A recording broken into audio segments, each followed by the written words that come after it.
Hello everyone, and welcome back to some more When the Night Comes. So I'm very excited to dive right back into the game, and let's just go ahead and do that.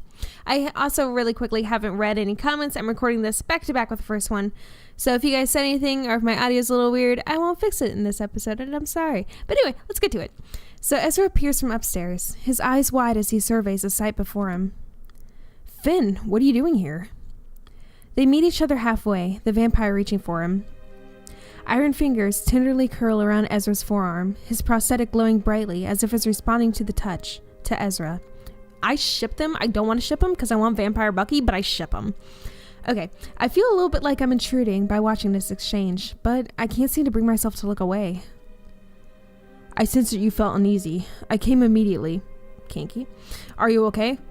Ezra smiles, covering Finn's hand with his own, the intricate patterns etched into the dark iron flickering in kind. I'm fine. I was very briefly startled by the appearance of our new friend here. Finn's gaze doesn't stray far from Ezra, his dark brows drawing together in a deep frown at the mention of me. I see. I'm sorry about that introduction, Hunter. Things are a little on edge lately. Ezra huffs a laugh, shaking his head almost incredulously. I cannot pronounce it. I'm fine, Finn.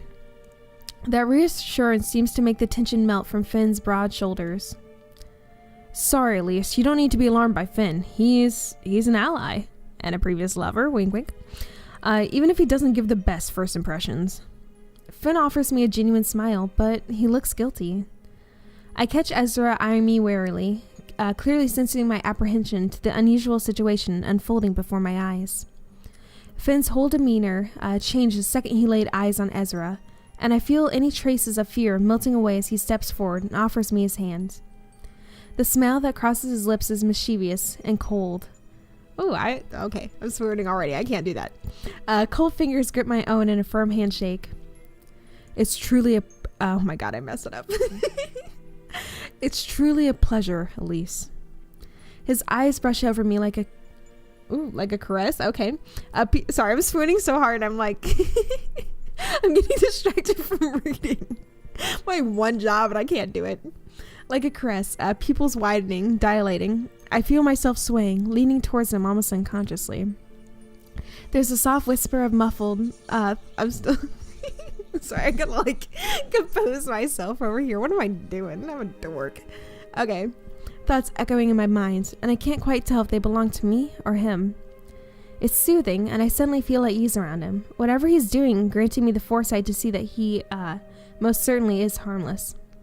Something tells me, he now sees me as... Oh my god, he now sees I'm harmless too.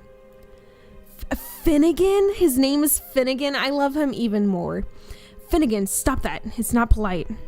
Oh, and Ezra's blushing. How cute. Finn closes his eyes briefly, breaking whatever connection he's created with me. I've heard of vampires enthralling their victims before a kill, but that felt unquestionably innocent. Like he wanted to show me he could be trusted. He exchanges an almost sheepish, knowing glance with Ezra, and I quickly feel my mind clearing itself. I'm just checking. He looks at me, and our eyes lock as I nod once, appreciating that he cared enough to put me at ease. Huh.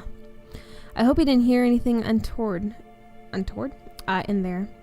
Anyway, Ezra fusses with the kettle, pouring me a cup of fragrant, oh my god, tea, and offering it to me on a pretty floral saucer. Here, this will help you get a good night's sleep. I take the cup with a nod, both of them staring intently as I take a small sip. Okay, this is a little weird, but alright. It's good, refreshing, and exactly what I need. I kind of want to make tea now. After this episode, I will. So Elise, are you looking forward to becoming a part of this shit? Ouch. Ezra elbows him in the ribs, throwing him a stern warning glance, and the vampire flinches. Lovely town. Do you have any idea what you've gotten yourself into? Is it really that bad? I like adventures. I think Elise would be up for the challenge, so she's gonna say that she likes adventures. I'm used to a little bit of adventure. I truly hope I can help. Ezra looks defeated, but strangely optimistic. I hope my words sound honest, because I really have little choice. I have to help. It's my job. My duty. Well, you certainly seem capable enough. Finn grimaces, exchanging a strange look with Ezra, and I feel like they're not telling me something. My clan and I are at your disposal, should you require any assistance. I offer them both a smile, finishing up my tea.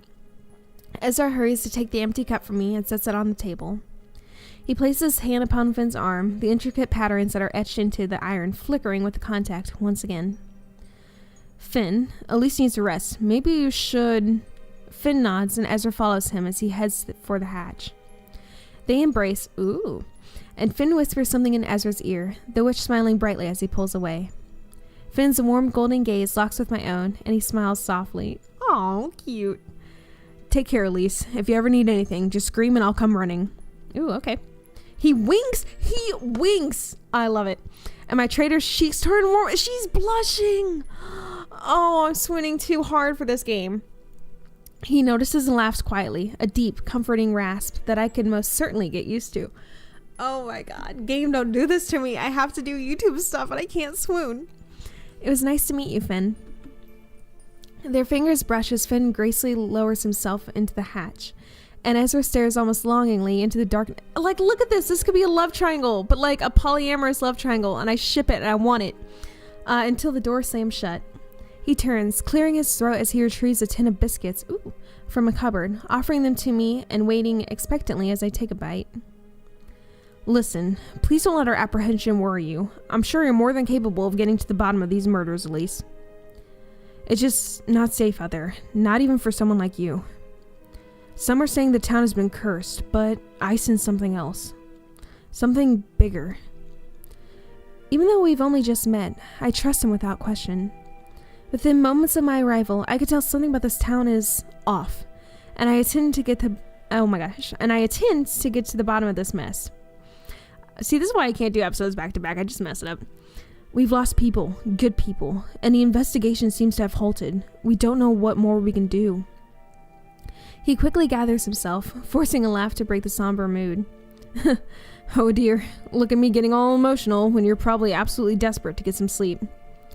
As much as I hate to admit it, I am, and I stifle a yawn as Ezra turns to fuss with some blankets. I suddenly remember just how fatigued I am, and I'm thoroughly looking forward to settling upon the tiny sofa. Thank you for letting me stay, Ezra. I'll be out of your hair come morning. Really, it's no problem at all. I wouldn't dream of letting you wander the streets at this hour, especially after that journey. I'll see you in the morning. If you need anything, just shout. That seems to be a trend, like just screaming or shouting for like if you need something. I love it. Like, I would be crazy if I did that in real life. He heads upstairs and I eagerly remove my boots, the relief instant. That's like removing, I won't go there. I settle against the sofa cushions, pushing the blanket up to my chin. But all you girls out there know, or anyone with, you know. Despite the abundance of questions that currently flood my mind, I swiftly fall asleep. Aw, cute. In the morning, I join Ezra in the shop as I prepare to leave, waiting patiently while he deals with what sounds like a particularly difficult customer. I eavesdrop while surveying the various interesting books that line the walls, most of them in a language I most definitely don't understand. There's a strange energy in the air, and my senses tell me that Ezra's visitor is also of magic origin. Ooh, I sense another bachelor. Why did I say it like that? You really can't just drop in like this and expect me to have what you need right away. These things take time. That's always your excuse. I just don't think you want me to have it. Still afraid I'll best you, child? Ezra sighs, apparently not willing to argue, or maybe knowing he'll lose. The tall figure is bickering with turns to look at me. Okay. And I'm caught off guard by piercing sky blue eyes.